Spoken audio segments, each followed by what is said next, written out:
कौन जीतेगा रायपुर दक्षिण, रिपोर्ट देखिए और जान लीजिए। बहुत बड़ा यक्ष प्रश्न है भाई साहब।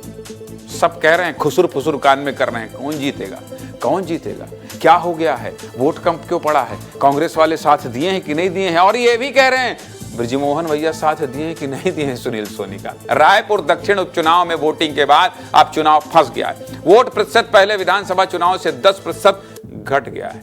एक साल पहले ही रायपुर दक्षिण में 60% वोटिंग हुई थी, लेकिन इस बार उपचुनाव में मतदान 50% पर ही अटक गया है, 50% पर ही अटक गया है, जिसके चलते सबकी टेंशन बढ़ने वाली है। वोटर क्यों रूठ गए हैं, कम वोटिंग से किसको फायदा होने वाला है और किसको नुकसान। चुनाव के पहले दिन नेता क्या कह रहे हैं, चलिए सब कुछ विस्तार से बता देता हूं और सब कुछ आपको विस्तार से दिखा देता हूं। रायपुर दक्षिण का चुनाव बहुत खास है क्योंकि इस सीट पर पिछले 34 सालों से बीजेपी का कब्जा रहा है। बिरजू भैया यानी कि बृजमोहन अग्रवाल की रणनीति के आगे कांग्रेस 8 बार फेल हुई, लेकिन इस बार मामला थोड़ा अलग है। इस बार का चुनाव एक तरफा नहीं है। क्यों कह रहा हूं ऐसे जानते हैं, देख लीजिए स्क्रीन, देख लीजिए, देखिए जरा आप स्क्रीन देखिए। मैं एक गुट चाय पी लेता हूं, गला सूख रहा है। क्योंकि 2,71,000 वोटरों में केवल 50.50% वोटरों ने ही वोटिंग की है।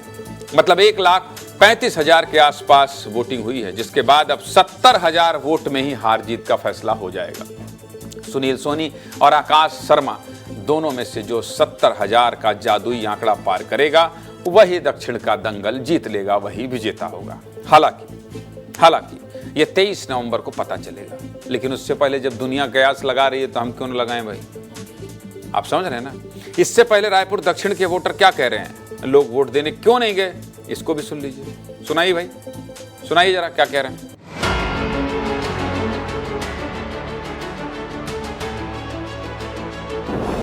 मुख्य कारण उदासीनता, बस किसी का भी हो, हाँ उदासीनता। बीजेपी को फायदा होगी, ये बिल्कुल निश्चित बात है, पक्का। लोग बाग रोजमर्रा कमाने खाने के चक्कर में ये उपचुनाव को उतना ध्यान नहीं देते। जो कैंडिडेट है वो मतलब मुश्किल से 1 से 2 दिन पहले मतलब उन लोग प्रचार प्रसार चालू कर रहे हैं। तो जनता से जो कांटेक्ट बनाना चाहिए, चाहे कांग्रेस का हो चाहे बीजेपी का हो, वो नहीं बना पाते। चुनाव में कोई ध्यान नहीं देता, हमेशा सब अपना काम तो देखेंगे ही पहले। था जो गली मोहल्ले में होना था वहाँ हुआ नहीं, लोगों की जानकारी बहुत कम है। इसका मुख्य कारण एक ही है कि उपचुनाव है, उपचुनाव में कोई इतना ज़्यादा इंटरेस्टेड आदमी नहीं होते। कम वोट कारण से तो कांग्रेस के ही वोट कटेंगे। पार्टी है, तीसरा कोई ऑप्शन नहीं है, तो उसके कारण से भी लोगों ने कम किया। बीजेपी और कांग्रेस दोनों से लोग थोड़ा नाराज है। सुन लिया आपने।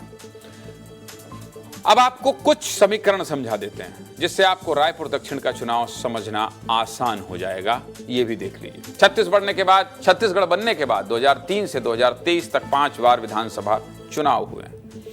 इन सभी चुनावों में बीजेपी से बृजमोहन अग्रवाल की जीत हुई।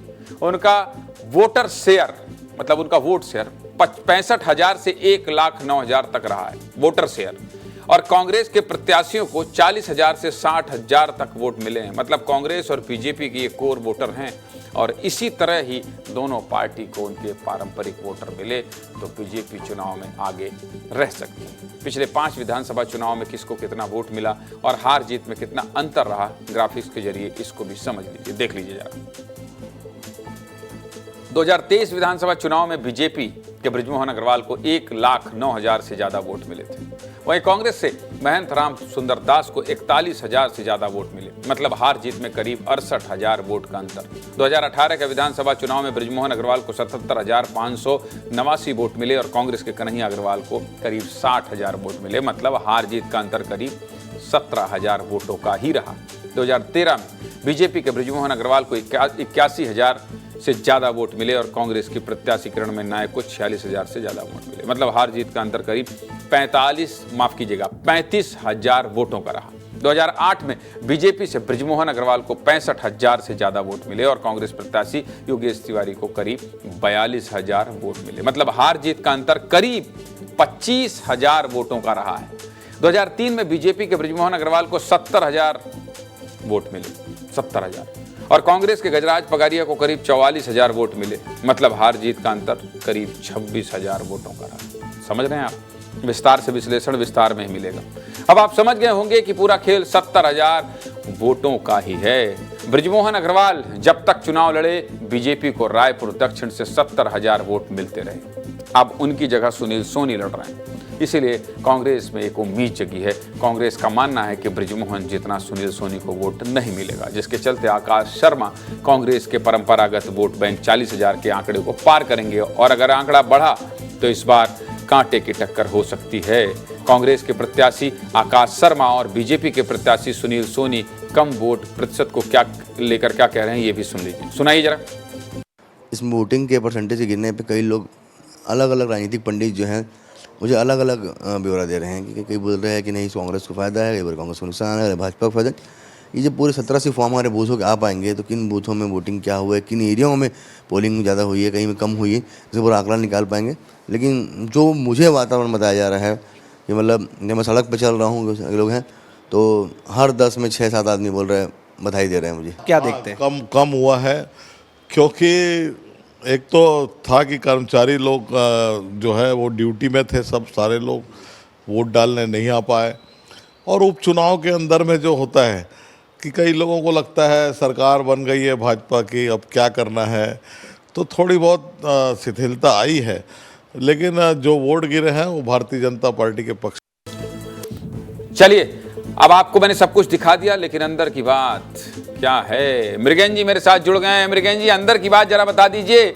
हम लोग तो कयास लगाते रहेंगे जब तक नतीजे नहीं आएंगे, लेकिन अंदर खाने क्या चल रहा है? बहुत नेताओं से इस समय गुटरगू चल रही है आपकी, खूब बतिया रहे हैं आप फोन पर। बताइए क्या निकल कर आया सामने? देखिए, अभी आज का पूरा दिन नेताओं का जो रहा वो बूथ पर कितने वोट पड़े और वो बूथ किस पार्टी के पक्ष वाला बूथ है उस पर फोकस रहा। ऐसी चर्चाएं हैं कि 70,000 वोट और 60,000 वोट, जो 70,000 मैक्सिमम लिमिट है बीजेपी की और 60,000 मैक्सिमम लिमिट है कांग्रेस की। कांग्रेस खेमा इस बात को लेकर उत्साहित है कि इस बार वो 60,000 की लिमिट को पार कर जाएगा। हालांकि बीजेपी भी कम नहीं है। कुल मिलाकर दोनों पार्टियों ने जोड़ घटाना कर लिया और ये माना जा रहा है, और जो हमारे सोर्सेज हैं, बहुत सारे नेताओं से बात करने के बाद जो आंकड़े सामने आए हैं उसमें ये आया कि हार जीत का अंतर बहुत कम रहेगा।